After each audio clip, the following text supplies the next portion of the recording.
Dis donc, je me disais un truc. Oui, quoi? T'es super grande quand même par rapport à moi. Oh, tu sais, notre différence de taille n'est pas si grande, hein. Non, mais quand même. Je t'assure que non, tu vas voir.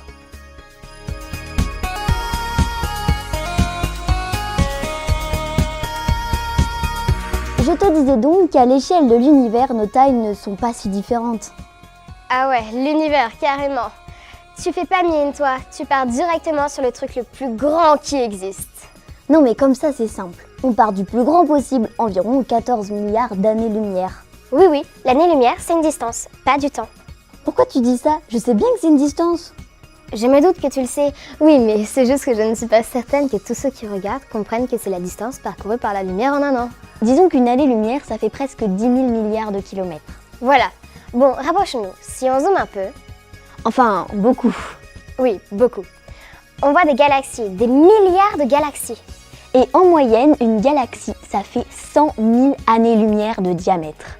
Si on regardait l'échelle des planètes qu'il y a dans le hall du collège, la Voie lactée, notre galaxie, ferait 1 milliard de kilomètres de diamètre. Les galaxies, c'est vraiment grand. Un peu trop grand pour moi. On zoome encore? Ok, on zoome encore. Les galaxies sont constituées de centaines de milliards d'étoiles. Pour ceux qui ne le sauraient pas, les étoiles, c'est des soleils.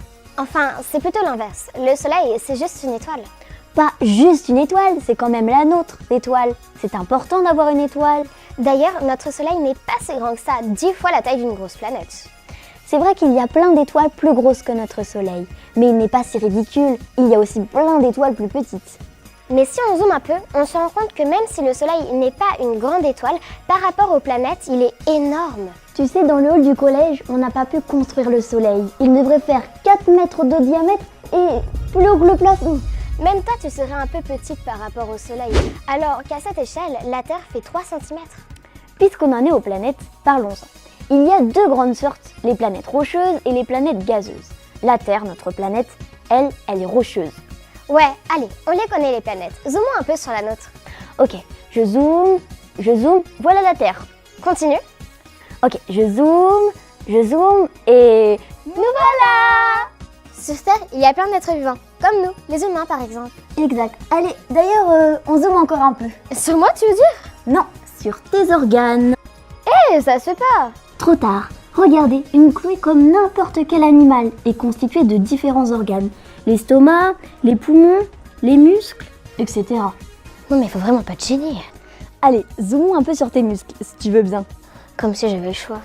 Par contre, il va nous falloir un microscope pour voir quelque chose. Ouais, avec un microscope, on voit que les organes sont faits de milliers de cellules.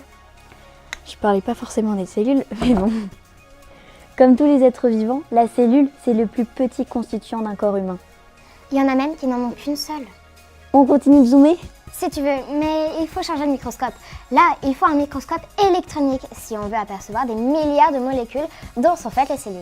Et encore, on ne voit pas grand-chose. Non, le plus simple, c'est encore d'utiliser les modèles. T'as raison, c'est pratique.